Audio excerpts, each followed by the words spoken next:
Your story, Liuba Grechen Shirley, is all about three main things: electing mothers, transforming the political system in the US, and advancing family friendly policies.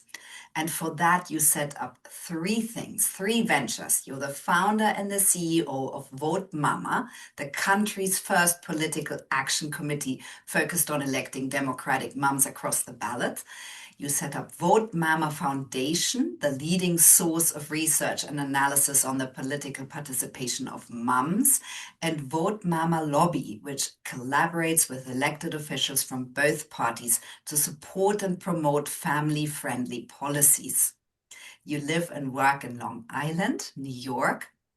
You're the first woman to receive congressional approval to spend campaign money on childcare, which I think is a massive milestone. And you're recognized as one of the 100 most powerful people in Long Island. So welcome to WeCan, Liuba. Thank you so much for being with me today.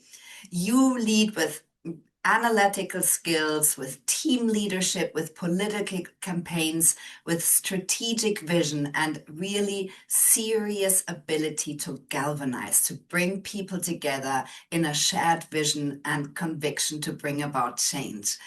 Liuba, so tell us about your journey and those pivotal points that you feel led you to where you are today. I think that's the best summary I've ever heard of my story. So thank you. I love that. The three things that I'm about. Um, Thank you for that incredible introduction. My story is I'm a mom. I'm a mom of three young children. And when I first became a mom in this country, in the US, I realized how terrible our policies were. I always knew, intellectually, academically, how terrible our policies were. But until you actually are living that experience, it doesn't hit you in the same way. So I had always worked in women's economic empowerment and international development.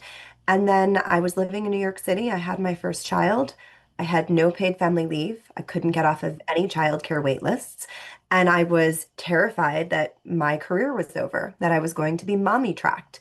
And I ended up quitting a job that I love because I didn't know how else to make this work. And I moved back to Long Island, which is where I grew up when my daughter was a little over a year because my mom is here and she is my childcare. My husband and I both work, and my mom is our childcare. And I never planned to run for Congress. It was literally the last thing I thought I would do. I had two small children. I was nursing them both. Hmm. And I was a pissed off mom. Donald Trump got elected and I ran. And that experience running with two small toddlers transformed the way I thought about politics and made it really clear why we don't have more moms in office and why our policies are failing women and children and families. And I set out to change that. Liuba, it's so inspiring, and what you do is so important. In Europe, we have many of those policies in place. Could they be better? Yes, they could. So, talk to us about this ability that you have where you really bring people together, this galvanizing of for a cause to bring people together to drive something forward where you have a really big vision and that you manage to, sort of walk that path of the little steps that bring you to this big vision where you bring a lot of people together for something that you deeply believe in. It's interesting. Where in Germany are you from? Can I ask? I'm from the South, from Munich. Okay, so I have two very good friends who were bridesmaids when we got married and bridesmaids at our wedding, and they moved back to Germany. We Mm. used to live together in New York. They were my roommates, and one moved back to Germany before she had children. And I still remember she had 2 months off before she gave birth, and I literally worked until my water broke. Yeah. And I have a very good friend from Helsinki, and she says, and she splits her time between Helsinki and Connecticut. And she says, every time I land in New York, I lose my rights that I have Mm. when I'm in Finland. I lose my rights as a mother. I no longer have paid family leave. There is no quality, affordable childcare. And and your question in terms of how you galvanize people, every mom in America has a story of how hard it was to become a mom. We, have the worst maternal mortality rate in the industrialized world. Women die in childbirth in this country, and we go bankrupt when we try to have children. 1 in 4 of us go back to work 10 days after giving birth. So, You ask any mom what radicalized them, and it's literally giving birth in America. That's the answer. When you give birth in a country where you're forced to go back to work while you're still bleeding and have stitches in your body, and your baby is too young to even get into a childcare center, if you're lucky enough to make it off the wait list and be able to afford childcare, we have a crisis for parents in this country, for moms in particular. And women are always, I remember when I had my first child, there was this whole movement called the opt-out generation. And I wrote an article in response and I said, it's not the opt-out generation, we're the pushed out generation. I loved my work and I tried really hard to make it work. And there are so many women in that same position who really try hard to make it work. But when you have no social system to support families, it's really difficult.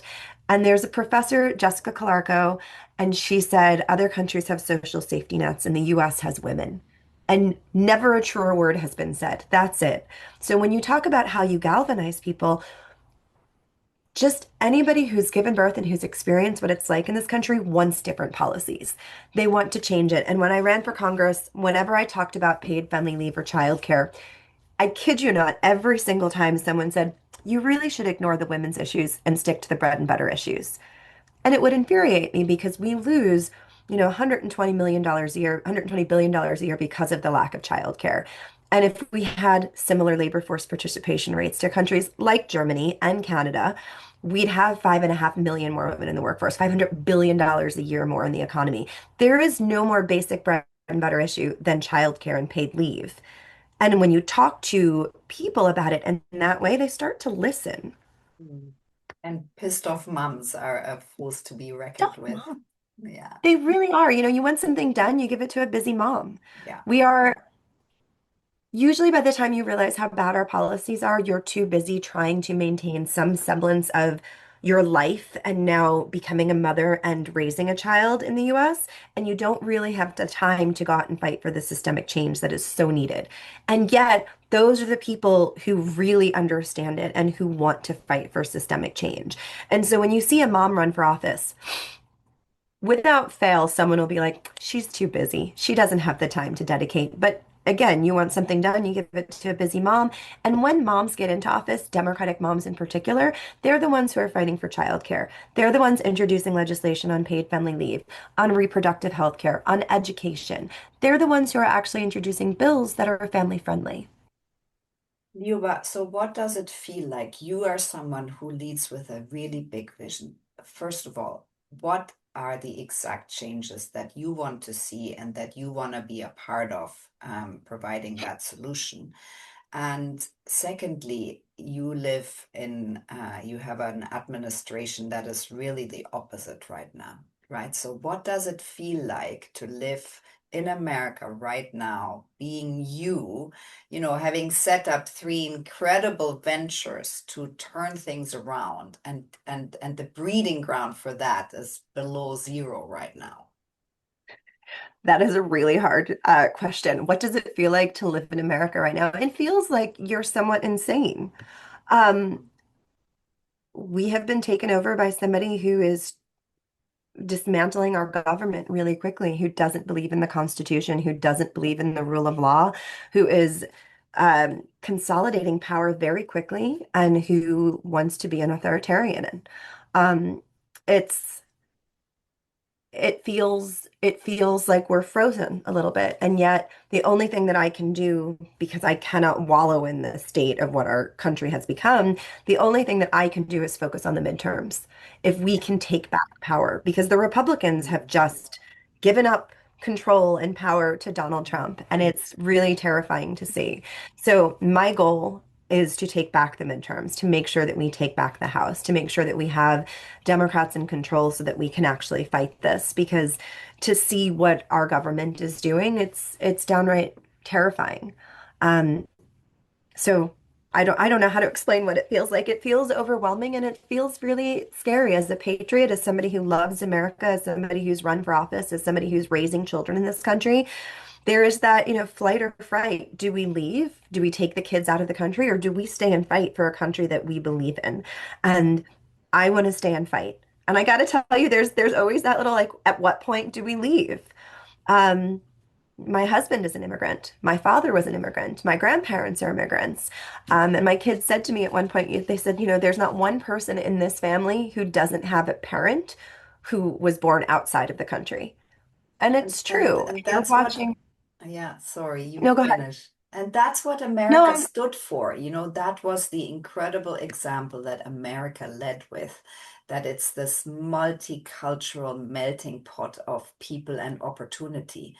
And yeah, it definitely does not feel like that anymore. And Liuba, as you and I know, whatever happens in the US is also a problem for the rest of the world, right? Because we see a lot of um, policy changes, we see a lot of that sort of rhetoric, we see a lot of that sort of vision and for the UK where I live, but also Europe. And so it's not just terrifying for you, it's definitely also terrifying for us. Liuba, so talk to us a little bit about your three ventures. How does it work exactly? How do you get mothers elected? Yeah. So we have three entities. Our PAC side is what I started first to elect Democratic moms from school board to Senate. We endorse, we fundraise, we mentor, we coach, we get really involved in the races. We have supported over 120 candidates this cycle alone, over 600 moms running since I launched back in 2019. Amazing. And we just got 57 moms elected just a couple weeks ago. We've got 59 already endorsed for 2026, and we're going to open endorsements again in just a month.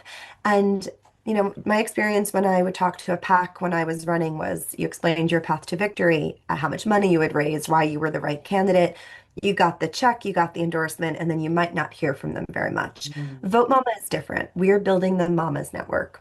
The Old Boys Network is alive and well, and this is really about building that network of moms because it is really lonely to run for office. It is really all consuming. You give up your existence to run. It's 24/7.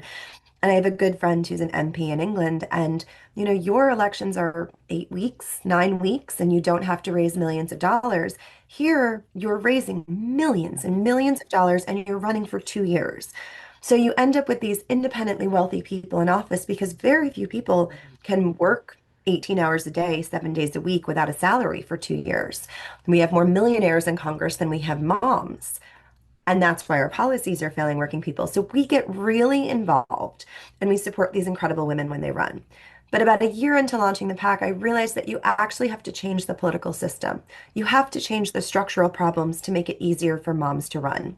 So just two of those things, giving up your salary to run, most people can't afford childcare without a salary. So when I ran, I petitioned the Federal Election Commission and I asked if I could use some of the money that I was raising for my campaign for childcare. Everyone said it was political suicide. Shockingly, it was a bipartisan, unanimous decision, and it changed the way that federal candidates run. We have now at Vote Mama worked to get that approved in 39 states for state and local candidates. It makes all the difference. It sounds like a small structural change, but it can completely transform the political landscape, transform who gets to step up and run. Now we're working on things like campaign funds for security because political violence is very real in our country. Um, there are other structural issues, things like proxy voting. So if you are having a baby, if you're giving birth, if you're home taking care of a sick child or parent or anyone, that you can still do your job and vote and not have to fly back and forth to DC. Having a reasonable voting schedule, having, for state legislatures, paying them a livable wage, having full-time state legislatures, modernizing the system because our political system was designed by wealthy white landowning men at a time where women did not have the right to vote, and they've never been modernized. We have to update the system so that more working class people can run, so that more women can run, more mothers can run, more people of color can run, more people who don't look like the old boys network. And that's what Vote Mama Lobby is doing. And then on our foundation side, it's where we're doing all of our research. The political participation of moms. How many moms are serving in Congress? How many are serving at the state legislature? How many are serving as governor? We only had 3 moms of minor children serving as governor, which means that 97% of our population is not represented by a mom of minor children as their governor. We just elected 2 more Democratic moms, Mikey Sherrill in Jersey, and Abigail Spanberger in Virginia. And Yeah. so just it's how we start to make incremental change. But our 3 entities we have this theory of change. You get really good moms into office. You break these structural barriers so more moms can run and stay in office. And then you work with them to pass really important legislation that makes a difference for everyone in this country. Yeah, Liuba, I love listening to you. It's so inspiring. And we have been following these little elections that are big Mhm. elections because they have been really positive, and that brings a lot of hope.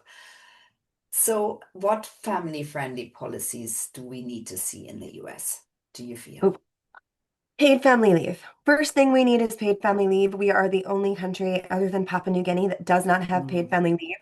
I'll tell you a funny story. I was just in Reykjavik, and there's this global forum with 500 women from awesome. 70 countries.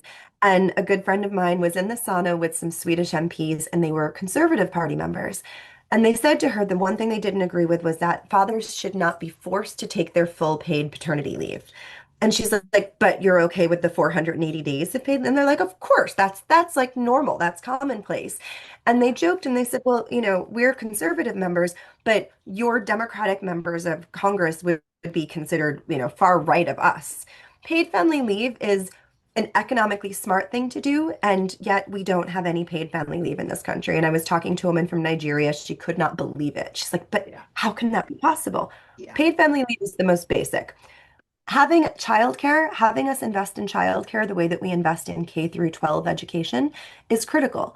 We don't have any universal childcare in this country. Mm. Childcare costs more than college in most states in this country. It costs more than your mortgage and your grocery bill in most states. And that's a serious problem. Having things like actually invest in education and healthcare. We don't have universal healthcare. More than half the people who go into bankruptcy are there because of medical bills in our country. So we need a system that actually supports families, and it's the smart thing to do for people. Yes, because you free up mothers who will contribute to the economy, and I think Americans have a real issue with anything that sounds slightly socially minded because it immediately is communism. That has nothing to do with communism. None of us want communism, but we want policies that support families because families ultimately are the thing that make the countries go round, right? We work, we pay taxes, we it's a real group effort. And that I think is important to remind people. Democracy is not a spectator sport. Each one of us is asked to step up, stand up for what we believe in, and be a part of this group um system that democracy is. We are Liuba, raising the next yeah, generation of American taxpayers. That's what so many people don't realize. yeah. We're literally raising the next generation of American taxpayers, and kids are at a disservice because they're being put into childcare centers where there are too many people, too many children to one provider. The Mm, providers aren't getting paid a livable wage. Literally people who work in childcare, the majority are women, and the majority of those women are women of color. And more than half of the people who work at childcare centers live on public assistance. They can't afford childcare for their own children. We need to invest in childcare. These are people who are raising our babies, and yet we're not providing any sort of real resources. They can literally quit their job and go be a barista at Starbucks and make more money. And so there's this crazy turnover in childcare providers, and that's also detrimental to babies' health. So we actually need to invest in childcare. We need to have real resources, pay a livable wage, actually make sure that people who work at childcare centers are getting the training. I remember going to visit a childcare center, and I met a woman who knew that her boyfriend was about to propose. And so she put herself on the wait list for 3 years down the road. She calculated when she would get married, when she would have a baby, when she would go back to work. And I was 6 months pregnant. I was just like, well, I'm screwed. There's no way I'm making it off this list. She planned ahead 3 years. That shouldn't be the case. And yet, when you talk about the economy and you talk about actually wanting to be a strong economy, we're giving tax cuts to billionaires.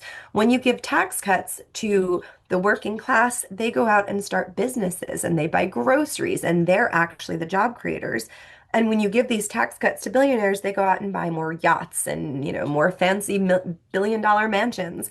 And that's really the problem that so many people don't see. It's not communism. It's a social safety net so that the middle class thrives in this country.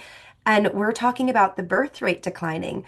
Why do you think the birth rate is declining? Because people don't want to have children in the United States of America when we have such terrible policies. Yeah, and instead they bring about policies that are really just harming women even more, Hmm. right? So, Liuba, what do you feel are your main learnings of running those three things, of bringing about so much change, of chiseling away at this big vision? My main learnings. It's really hard to convince people to invest in work that supports women politically. Yeah. Right in our country invests in these. And they invest in individuals and they invest in ideas and they invest for decades, which is why we just saw the overturn of Roe a few years ago. That was decades in the making. Yeah. And the left does not look at this as a long-term strategic plan. And that's really, I think, the hardest thing that I've learned in running this organization. It's been 6 years now, and it's this big struggle to get people to look at this overarching, how are we going to change policy in this country? And how we're going to do it. If we want to, there are all of these organizations in the US that exist to pass paid family leave or actually get investments in childcare. The reality is, you can't lobby the people who are currently there. They either get it already and they don't have the political willpower among their colleagues, or they don't care. You actually need to change the political system to then get these moms into office because you don't have to lobby a Democratic mom. They understand. They will Yeah. pass that policy. We have to change the system first. And we have to get investment from organizations that believe in putting political dollars behind changing the system so that more moms can run and win. Mhm. I mean, if I think about it, the only way forward is to get as many mums as possible into those positions. Yeah. We bring a different lived experience. The conversation is completely different. The need that like there's a fire in you. And it's honestly it's the people who have that lived experience currently who get it like, oh my God, this is something I have to fix and I have to fix it before my children become parents, Mm, that they get into office and they fight. They fight like hell to pass good policy. yeah. So what does success look like for you? Success looks like the normalization of what it looks like to be a mom, to run and serve as a mom. So that the first question you're asked is not, but who will watch your kids while you're Hmm. campaigning? But why are you running and how can I help? I love that my children just think it's the norm that moms run.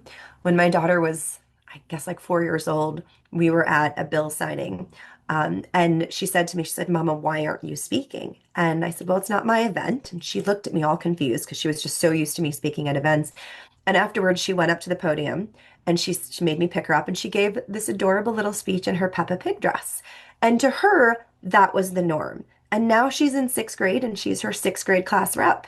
And to her, that has always been the norm for her. So the normalization of just what it looks like to run and serve, I have like a stack of papers over here. I was going through my desk and I found this like Mother's Day thing that my kid had done. And one of the questions was, like, what does your mother do well or something? And I started to cry. I just found this recently. My son had written, she's really good at changing the world.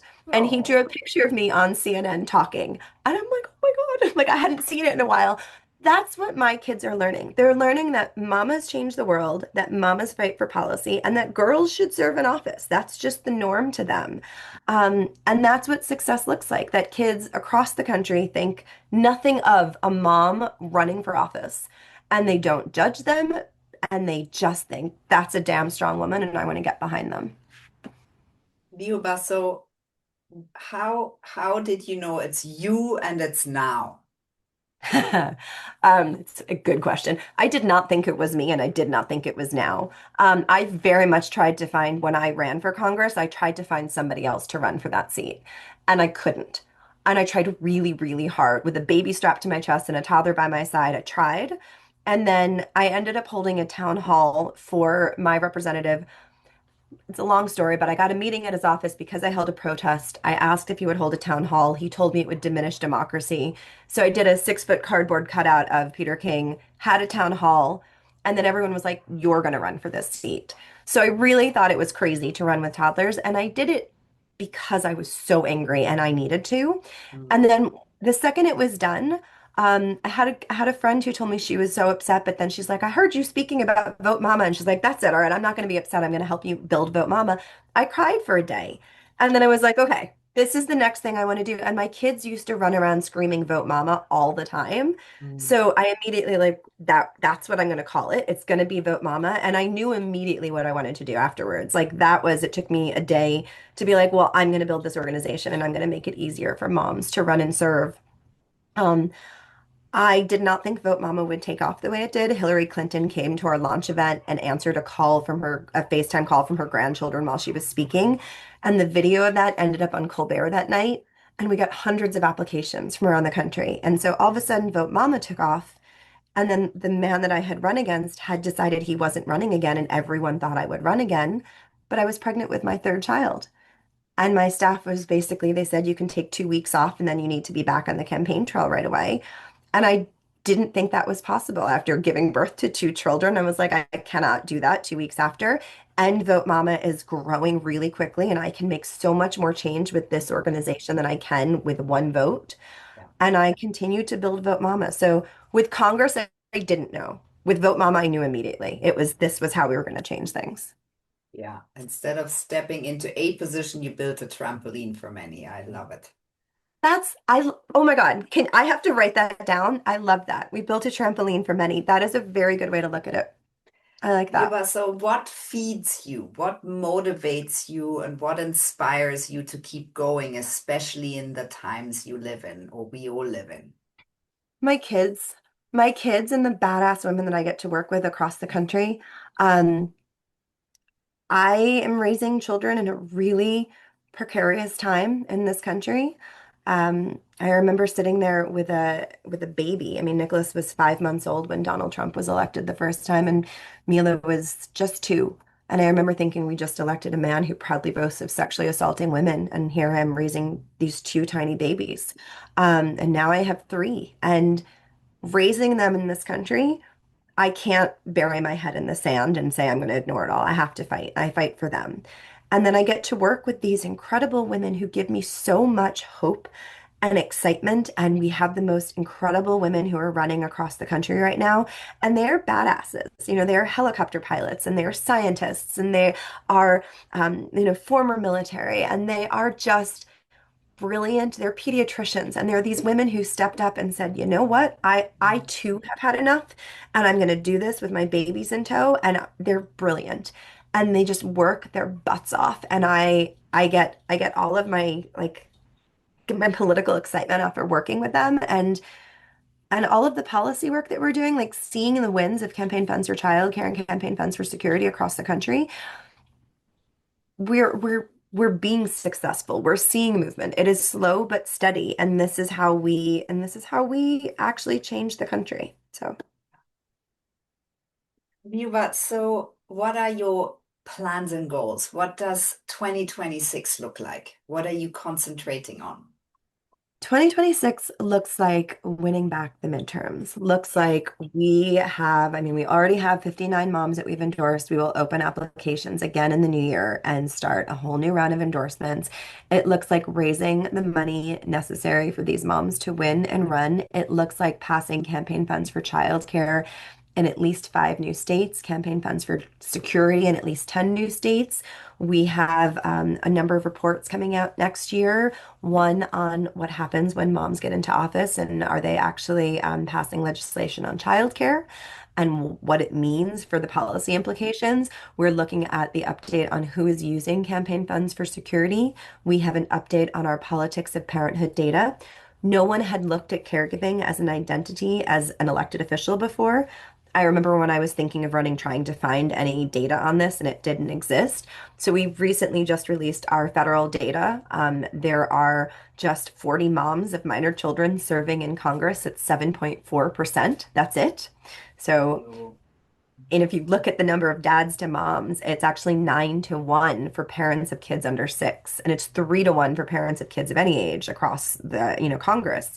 So it's really clear why we have the policies that we have. But continuing on that politics of parenthood data, we're releasing another report on the number of moms serving at the state level. Right now, it's actually 7.9% of our state legislators are moms of minor children, so we'll have an update for that next year. But it's continuing our research, continuing our structural change work, and continuing to elect incredible moms. Liuba, so how can we all support you? Help us get mamas elected and help us change the policies that will make it easier for moms to run and serve. So the first thing you can do is go follow at Vote Mama Lobby on Instagram. And if you want to host, if you're in the US and you want to host a mom's night out, please message us. We have this incredible toolkit that we've put together for people to host moms nights out to help raise funds for the mamas that we are endorsing and supporting. But please follow us on Instagram at Vote Mama Lobby, and you can go to our website, votemama.org, to learn more and reach out and get involved. Liuba, so what takeaways would you like our listeners to have from your story? The takeaways are this is my biggest takeaway. When I was considering running, I genuinely thought that members of Congress, elected officials, honestly, at any level of government, were really smart. I really thought they knew what they were talking about. And women have this, imposter syndrome. We're not ready. We can't possibly do this. And then I ran against a man who had been in office since I was 12. And I was so nervous during our first debate, as like leading up to it. And the first question I saw him answer and was like, oh my God, he doesn't know what he's talking about and he doesn't care. And all of my nerves left my body and I kicked his butt in that debate and all of our debates. But I realized that these are not these brilliant people that we think they are. They're just normal, everyday people. And if you can read and you have empathy and you care about what's happening in your community and you can talk to people in your community, you are already more qualified than most people who are in office. So my biggest takeaway is do not wait until you feel ready. Run when you are pissed off and you want to solve a problem. That's when you run for office. When you are so fed up that you're like, you know what? That person's not doing their job and I can do a better job. You should run. And don't underestimate yourself because it's really not as hard as you think it is. It's time consuming, but it's also a lot of fun, and you're completely qualified to do it. Liuba, we love everything you do. We're so grateful for the work that you do. It's paramount. I want all the listeners to follow Vote Mama Lobby, get in touch. If you feel called to follow them, get your toolkits, host the events, and we are really excited for what more is to come with you, Liuba, and Bird Mama. Thank you so much. I really appreciate it.